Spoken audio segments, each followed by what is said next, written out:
రాష్ట్ర ప్రభుత్వం తెలంగాణలో కాంగ్రెస్ ప్రభుత్వం కొలువు తీరిన తర్వాత ముఖ్యమంత్రి రేవంత్ రెడ్డి గారి నాయకత్వంలో ప్రతిరోజు ఏదో ఒక రకమైన అటెన్షన్ డైవర్షను లేదా అబద్ధపు ప్రచారాలు లేదా అర్ధసత్యాలతో ప్రజలని మభ్యపెట్టే కార్యక్రమం ప్రతిరోజు కూడా చేస్తూనే ఉన్నది. ఈ ముఖ్యమంత్రి గారికి ప్రజాక్షేత్రంలో ప్రజాస్వామ్యంలో ప్రతిపక్షాలని ఎదుర్కొనే ధైర్యం కానీ ప్రతిపక్షాల ప్రశ్నలకు సమాధానం ఇచ్చే తెగింపు కానీ తెగువ కానీ వారికి లేదు. అందుకే ఇది మొదటిసారి కాదు. గతంలో ఇట్లాగే ఒకరోజు చాలా గంభీరంగా సవాల్ చేశారు ముఖ్యమంత్రి గారు. మీరు ప్రెస్ క్లబ్కి రండి, తేల్చుకుందాం, ఎవరు రైతులకు ఏం చేశారో తేల్చుకుందాం రండి అని ఇదివరకు సవాల్ చేశారు. ఆ రోజు మేమందరం కూడా మరి గౌరవ ముఖ్యమంత్రి గారు పిలిచారు కదా, మేము కూడా పూర్తి వివరాలతో 10 ఏళ్లలో మేమేం చేశాము, మరి 2 ఏళ్లలో మీరేం చేస్తున్నారు రైతులకి చెప్తామని చెప్పి మేమందరం కూడా ముఖ్యమంత్రి గారి సవాల్ని స్వీకరించి ప్రెస్ క్లబ్ పోయాం. ఆ రోజు ముఖ్యమంత్రి గారు ముఖం చాటేసినారు, పారిపోయారు. ఇవాళ మరి వారి ఏమైందో మళ్ళీ తెలియదు కానీ అప్పుల విషయంలో ఈ రాష్ట్ర ప్రభుత్వం మరి ఎన్ని అప్పులు వారికి బీఆర్ఎస్ ప్రభుత్వం నుండి వచ్చినాయి, వారు ఎంత చేసినారు, ఇవన్నీ చర్చిద్దాం, దమ్ముంటే రండి అంటూ మళ్ళీ ఒకసారి పేరు తీసుకొని ముఖ్యమంత్రి గారు నిన్నగాక మొన్న సవాల్ చేశారు. సవాల్ చేస్తే సరే ముఖ్యమంత్రి గారు మేము సిద్ధంగా ఉన్నాం, మీరు ఎక్కడికి రమ్మంటారో చెప్పండి, అసెంబ్లీకి రమ్మంటారా, సెక్రటేరియట్కి రమ్మంటారా, లేదా మీ రాహుల్ గాంధీ గారు 2 లక్షల ఉద్యోగాలు ఇస్తానని చెప్పిన అశోక్ నగర్ చౌరస్తాకి రమ్మంటారా, లేదా మీరు వరంగల్లో రైతు డిక్లరేషన్ పేరిట ఇచ్చిన 34 హామీలు ఇచ్చిన వరంగల్కి రమ్మంటారా, ఎక్కడికి రమ్మంటారో చెప్పండి అంటే ముఖ్యమంత్రి గారు సవాల్ విసిరిన ముఖ్యమంత్రి గారేమో తోకముడిచి పారిపోయారు. ఆయన వైపు నుంచి స్పందన లేదు.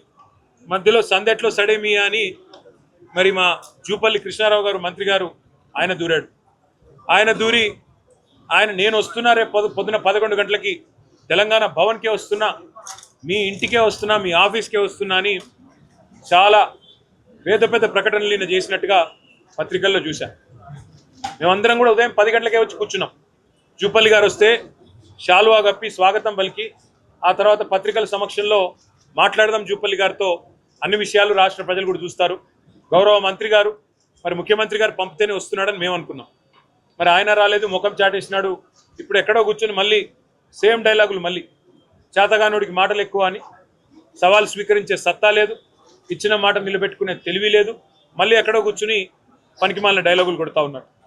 మరొక వైపు మా నాయకులు మాజీ ఆర్థిక మంత్రి గౌరవ డిప్యూటీ లీడర్ హరీష్ రావు గారు సంక్షేమ శాఖలో 2000 కోట్ల కుంభకోణం జరిగింది అని చెప్పి ఆరోపణ చేస్తే దాని మీద 3 మంత్రులు మేము వస్తున్నాం గన్ పార్క్కి దమ్ముంటే రండి అన్నారు.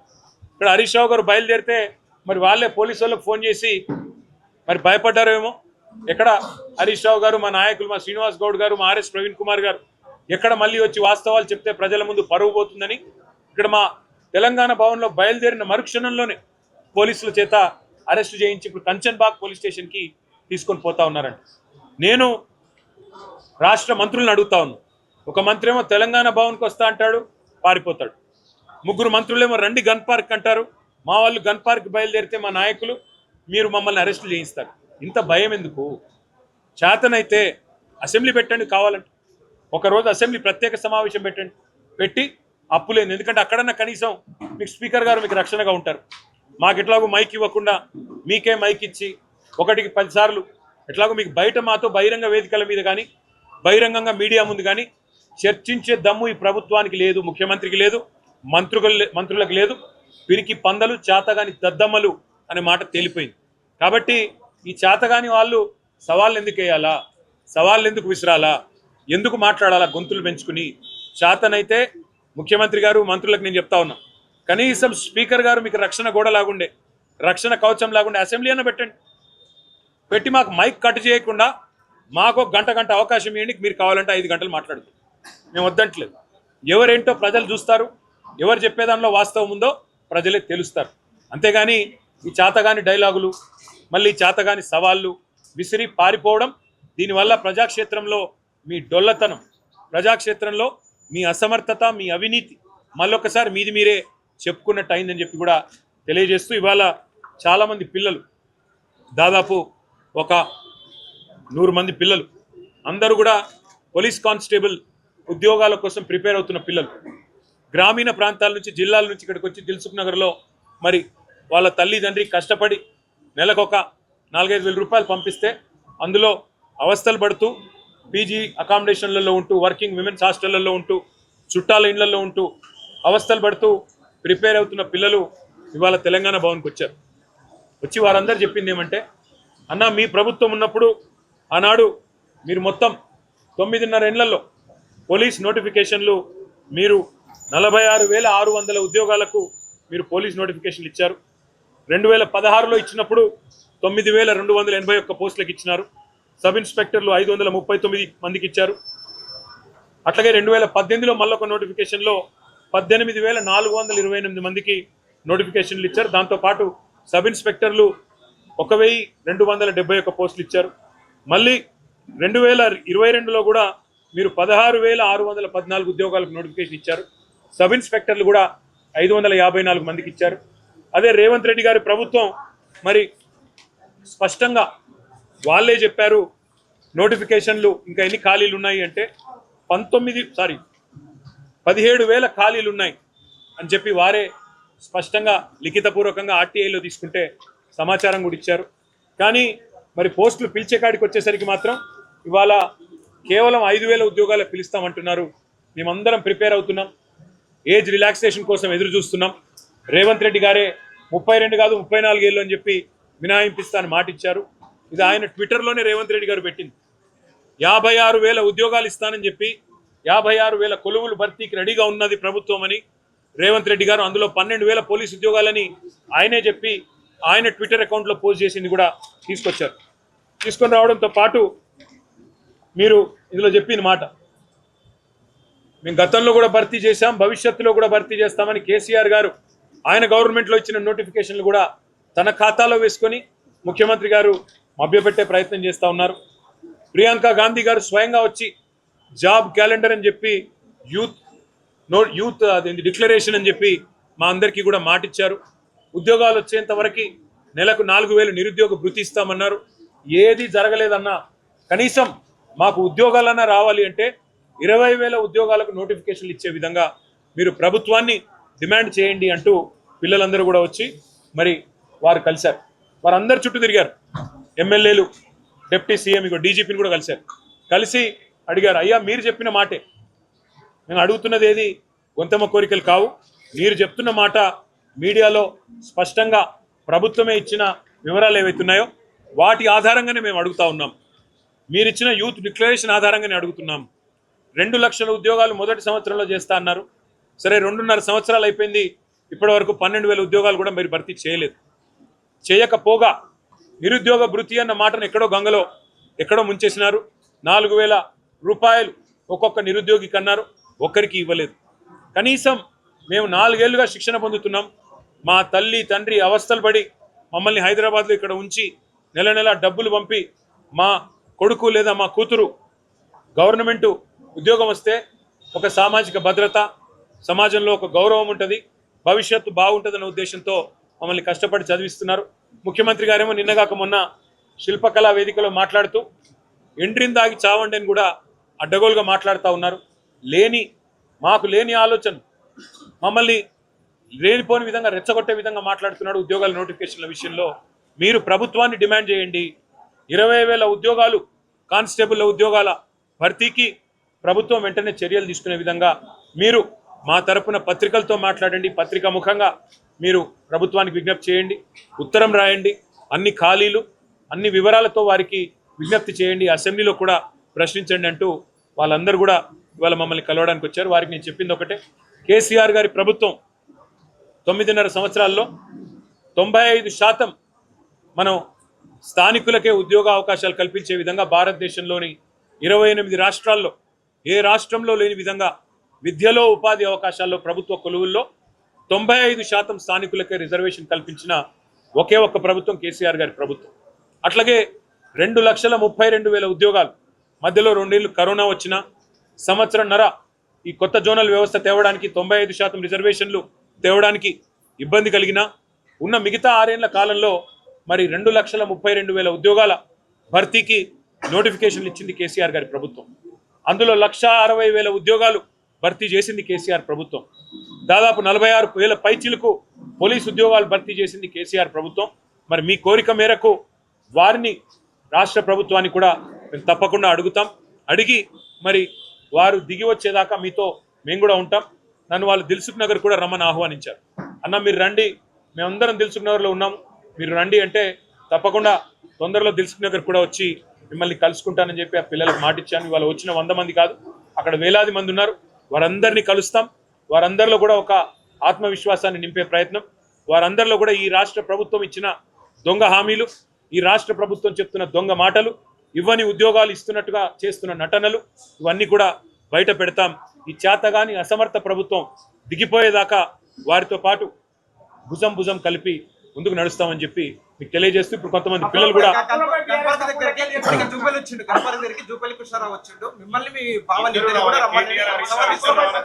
ఒక పని చేయమనండి. జూపల్లి కృష్ణారావు గారి కంటే ముందో ఎస్కాట్ వెనుకో ఎస్కాట్ ఉంటుంది. ఆయనే కదా నిన్న నేను తెలంగాణ భవన్కి వస్తున్నాను డైలాగులు కొట్టమన్నది ఎవడు, పోజులు కొట్టమన్నది ఎవడు, మళ్ళీ ఇప్పుడు గన్ పార్క్ అని లొకేషన్ మార్చమన్నది ఎవడు? నువ్వు ఇప్పుడు కూడా చెప్తున్నా నేను. ఇప్పుడు కనుక మాకు ఆయన కంటే పోలీస్ ఎస్కాట్ పెట్టి పోలీసులు తీసుకుపోతారు. మరి మేము గాలు బయట పెట్టగానే మమ్మల్ని అరెస్ట్ చేస్తున్నారు. ఎవడు భయపడుతున్నాడు? పోలీసు వాళ్ళను ఉసిగొల్పి అరెస్టులు చేయించిన సన్నాసి ఎవడు? ముఖ్యమంత్రా, హోంమంత్రా, జూపల్లా, ఎవడు?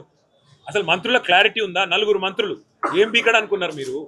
చర్చ మీరే పిలుస్తారు, లొకేషన్ మీరే చెప్తారు, పారిపోయేది మీరే. చేతగాని వెధవలు ఎవరో ఈ రాష్ట్రంలో ఇవాళ ప్రజలందరూ చూస్తూ ఉన్నారు. ఇప్పటికి కూడా నేను జూపల్లికి చెప్తా ఉన్నా, అక్కడే ఉండు గన్ పార్క్, మేము వస్తాం. మళ్ళీ నీ పోలీసుల్లో పంపి అరెస్ట్ చేయించి మేము వాళ్ళు అరెస్ట్ చేస్తే మాకేం సంబంధం? ప్రభుత్వాన్ని నడుపుతున్నారా, సర్కస్ నడుపుతున్నారా? అరెస్ట్ ఎవరు చేస్తారు, ఎందుకు చేస్తారా నాకు అర్థం కాదు. సర్కారు నడుపుతున్నారా, సర్కస్ నడుపుతున్నారా? మీరు మంత్రులు, మీ చేతుల్లో ఉండేది హోంమంత్రి, పోలీస్ యంత్రాంగం అంతా మీ చేతుల్లో ఉంటుంది.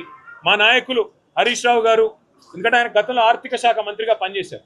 అప్పుల విషయంలో మరి గతంలోనే శాసనసభలో స్పష్టంగా వివరంగా చెప్పారు హరీష్ రావు గారు. మరి అప్పులను జూపల్లి గారు తాతాలాడుతున్నాడు కదా, అందుకే హరీష్ రావు గారు అయితే కరెక్ట్గా ఉంటుందని చెప్పి పార్టీ హరీష్ రావు గారిని మీరు రమ్మన్నారు, అందుకే మేము పంపించాము. మరి గేటు దాటక ముందే ఆయన అరెస్ట్ చేసి సిగ్గు లేకుండా మళ్ళీ ఇవాళ అక్కడుంటా ఇక్కడుంటా, నేను గన్ పార్క్ పోతే మళ్ళీ చార్మినార్ కాడికి రా అంటాడు, చార్మినార్ పోతే కొల్లాపూర్ రా అంటాడు. ఏం చేయాలి నేను? ఆయన పారిపోయేటోని నిద్రపోయేటోని లేపొచ్చు, నిద్ర నటించడం ఎట్లా లేపాలి నేను? చేతగానులకు మాటలు ఎక్కువ, చెల్లని నాణానికి గీతలు ఎక్కువ అని చేతగాని మంత్రులు, చేతగాని ముఖ్యమంత్రి డైలాగులు కొట్టడం పారిపోవడం కాదు. చేతనైతే అసెంబ్లీ పెట్టు, ఆడేయుడెందుకు? అసెంబ్లీలో తెలుసుకుందాంప. నువ్వు గన్ పార్క్ కార్డ్ని ఉంటా అంటే నాకు పోలీస్ ఎస్కార్ట్ పెట్టి నేను కూడా వస్తాను. చేతగాని మాటలు, చేతగాని సన్నాసి పలుకులు. ఇంకొక మాట అడుగుతున్నా జూపల్లి, అసలు నీ డిపార్ట్మెంట్ సంగతి నీకు తెలియదు. నీ డిపార్ట్మెంట్లో జీవో వస్తే నీ ముఖానికి తెలియదు. నువ్వే చెప్పినావు, అది నేను చెప్పలే. బూమ్ బూమ్ బీర్ల జీవో నాకు తెలియకుండా వచ్చిందంటివి. నీ దిక్కుమాలిన పంచాయతీలో, నీకు మీ ముఖ్యమంత్రికి జరిగిన పంచాయతీలో ఆఖరికి రిజ్వీ గారనే ఒక అధికారి, ఐఏఎస్ అధికారి, చివరికి మీ ఇద్దరి పోరు భరించలేక హోలోగ్రామ్ టెండర్లలో నీ కొడుకు ముఖ్యమంత్రి అల్లుడు పంచాయతీ తీర్చలేక, ఇద్దరిని సాటిస్ఫై చేయలేక పారిపోయి చివరికి విఆర్ఎస్ తీసుకొని ఒక ఐఏఎస్ అధికారి, ఒక నిజాయితీ పరుడైన ఐఏఎస్ అధికారి రిజ్వీ గారు రాజీనామా చేసిన మాట వాస్తవం కాదా? సిగ్గుందా మీకు? ఒక నిజాయితీ పరుడైన అధికారి ఇవాళ రాజీనామా చేసే విధంగా ఉసిగొల్పిన జూపల్లి కృష్ణారావు గారు, మీరు ఒక మంత్రి, వాడొక ముఖ్యమంత్రి, ఇద్దరు పనికిమాలిన పనులు చేస్తూ ఎక్సైజ్ శాఖలో కుంభకోణానికి మీరు ఒడిగడితే అడ్డుకుంటే ఒక ఐఏఎస్ అధికారిని, చివరికి ఐఏఎస్ అధికారి రాజీనామా చేసే దౌర్భాగ్యపు పరిస్థితి కల్పించిన ఈ ప్రభుత్వం మీరు కూడా మా గురించి మాట్లాడతారా? చేతనైతే అక్కడే ఉండు. మా వాళ్ళని కంచన్బాగ్ పంపించావు కదా, మరి కంచన్బాగ్ పోదాంపా, అక్కడ కూర్చొని మాట్లాడదాం పోలీస్ స్టేషన్లో. మీకు పోలీసులు రక్షణగా ఉంటారు.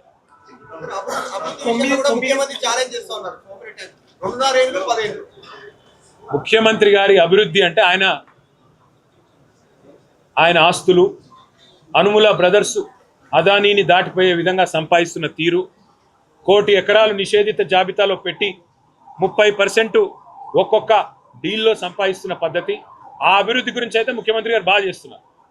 రాష్ట్ర అభివృద్ధి అంటే ఇవాళ రేవంత్ రెడ్డి గారిని ఎక్కడికైనా పోలీసు రక్షణ లేకుండా ఈ రాష్ట్రంలో ఆయన ఎక్కడికైనా రమ్మనండి.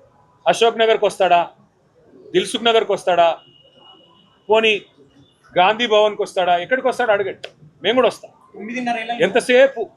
ఎంతసేపు చేతగాని వాడు, ఎంతసేపు అసమర్థుడు జీవనయాత్రలాగా తన అసమర్థత కప్పిపుచ్చుకోవడానికి 9.5 ఏళ్ళు అంతకుముందు 55 ఏళ్ళు గుడ్డి గుర్రాల పనులు తోమినరా. కాంగ్రెసే కదా ఈ రాష్ట్రంలో ఉన్నది. ఎవడున్నాడు అంతకంటే ముందు? నువ్వే కదా చెప్పినావు రేవంత్. గతంలో మీ నాన్నగారు చనిపోతే కరెంట్ ఇవ్వలేని పరిస్థితిలో ఉన్న కాంగ్రెస్ ప్రభుత్వం వల్ల బావి కాడికి పోతే స్నానం చేసే నీళ్లు లేవు, చివరికి అక్కడ నెత్తి మీద నీళ్లు తలుకొని పోయినా అని చెప్పి తెలుగుదేశం శాసనసభ్యుడిగా ఉన్నప్పుడు ఇదే రేవంత్ రెడ్డి గారు అసెంబ్లీలో కాంగ్రెస్ ప్రభుత్వం మీద దుమ్మెత్తి పోసిండు. ఇలా అదే రేవంత్ రెడ్డి గారు కాంగ్రెస్ అంటేనే కరెంటు, కాంగ్రెస్ అంటేనే ఉచిత విద్యుత్తు అని డైలాగులు కొడితే నేను నిన్ననే చెప్పిన, ఆ జులై సినిమాలో బ్రహ్మానందం లాగా రేవంత్ రెడ్డికి తొందరగా దొరికిపోతాడు. ఏది చెప్పినా అది గతంలో ఆయన మాటలే ఉంటాయి, మనం కొత్తగా చెప్పేది కూడా ఏం లేదు. వెంటనే 5 సెకండ్లో దొరికిపోతాడు. అది ఆయన స్పెషల్. 9.5 ఏళ్లలో చాలా సందర్భాల్లో నేను చెప్పడం కాదు తమ్ముడు, కేంద్ర ప్రభుత్వం చెప్పింది, రిజర్వ్ బ్యాంక్ చెప్తున్నది, కాగ్ చెప్తుంది. నేను అనేది ఏమంటే కాగ్ చెప్పింది నమ్ముదామా, కాంగ్రెస్ వల్ల కాకి లెక్కలు నమ్ముదామా? కాగ్ లెక్కలు బెటరా, కాకి లెక్కలు బెటరా? కాబట్టి ఇంకోటి అబద్ధాలు చెప్తే కూడా కనీసం వాళ్ళకన్నా లింక్ ఉండాలి కదా. ఇప్పుడు నిన్న ఒకటే వేదిక మీద ముఖ్యమంత్రి గారు, డిప్యూటీ సీఎం గారు, ఒక ఆయననేమో రైతుల కోసం 1,75,000 కోట్లు ఖర్చు పెట్టాం 30 నెలల్లో అని గంభీరమైన ప్రసంగం ఒక ఆయన చేస్తారు. ఆయన డిప్యూటీ నెంబర్ 2 1,56,000 కోట్లను అదే వేదిక మీద 5 నిమిషాల తేడాలో చెప్తాడు. ఎవరిని నమ్మాలా? అంటే వాళ్ళకే అబద్ధాల విషయంలో కూడా పొంతం లేదు. ముందు వాళ్ళ సింక్ అయితే మంచిది. అంటే లోక్సభలో ఆర్బీఐ లెక్కల ప్రకారం ఇన్ని చెప్పినా కూడా 8 లక్షల కోట్లని ముఖ్యమంత్రి నుంచి మంత్రులు ఈ విధంగా ప్రచారం చేయడానికి మీరు ఎట్లా ఏముంటుంది బ్రదర్? ఇప్పుడు నేతి బీరకాయలో నెయ్యి ఎంత ఉందో, మైసూర్ బోండాలో మైసూర్ ఎంత ఉందో, రేవంత్ రెడ్డి మాటల్లో నిజాయితీ గంతే ఉంటుంది. రేవంత్ రెడ్డి అనేవాడు 50 లక్షల రూపాయలతో దొరికిన దొంగ. అట్లాంటి దొంగ మాటలకు విలువే ఉంటుంది, విశ్వసనీయతే ఉంటుంది. ఆయన కింద పనిచేసే చిన్న దొంగలకు విలువే ఉంటుంది, విశ్వసనీయతే ఉంటుంది. వాళ్ళు మాట్లాడే మాటలు కాకి లెక్కలు నోటికి వచ్చినట్టు చెప్తా ఉంటే నోటు పట్టించుకుంటాడు. నాకు అర్థం కాదు. చేతగానోడు ఇవాళ ఏం మాట్లాడితే ఏం లాభం? 100 రోజుల్లో 6 గ్యారెంటీలు అన్నాడు, 2 లక్షల రుణం మాఫీ చేస్తా అన్నాడు, ఇంకా నానా పిచ్చవాగుడంతా వాగాడు. ఒక్కటన్నా చేశాడు? ఇవాళ ప్రజలు అదే అడుగుతున్నారు. ఏ పని చేయకుండా నువ్వెందుకు ఎక్కువ మాట్లాడతావు? నాకు అర్థం కాదు. నిజంగా నీ దగ్గర లెక్కలుంటే పెట్టు. ఇవాళ ఇక్కడికి రావడానికి భయం ఏంటి? జూపల్లి కృష్ణారావు నువ్వే కదా చెప్పినావు, నేను వస్తా 11 గంటలకని. ఎవడు కొట్టమన్నాడు? తొడగొట్టి సవాల్ చేయమన్నాడు. మళ్ళీ ఇక్కడికి రాకుండా పారిపోయి మా వాళ్ళని అరెస్ట్ చేయించి నీ దగ్గరకు వస్తుంటే ఇంకా మళ్ళీ పైకి వెళ్ళి మీరు మీడియా వాళ్ళు వాళ్ళ అబద్ధాల సొల్లుపురాన్ని మీరు ఎండగట్టాలి. నిజానికి ఏది వాస్తవం మీరు పెట్టండి, మీడియాలో చర్చ, మేము వస్తాం.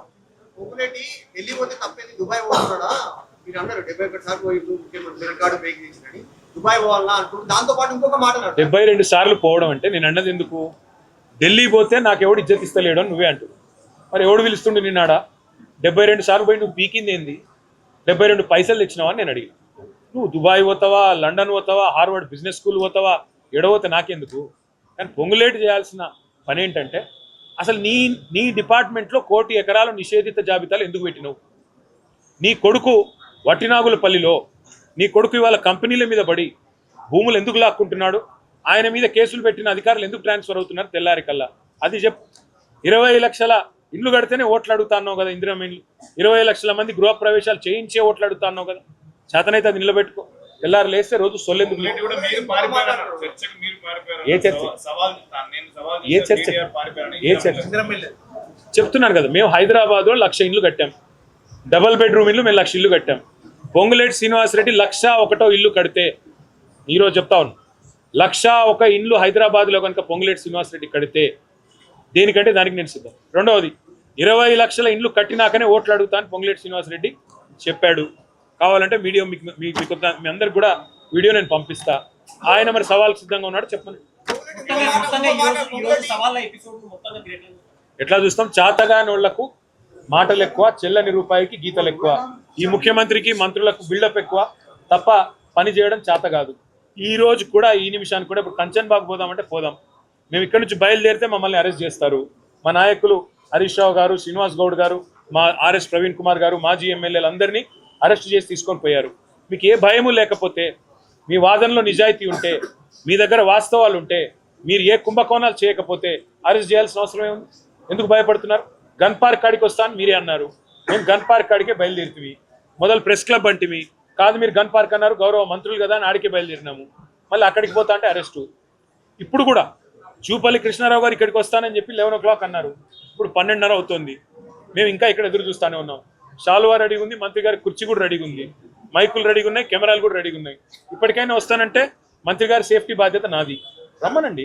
రేవంత్ రెడ్డి 34 వరకు నేనే ముఖ్యమంత్రి అంటుంటే రేవంత్ రెడ్డి అట్లేం లేదు. వచ్చే ఎన్నికల్లో ఎవరైతారో ముఖ్యమంత్రి తెలియదు. వచ్చే ఎన్నికల్లో ముఖ్యమంత్రి కేసీఆర్ గారు అవుతారు, రాసి పెట్టుకోండి.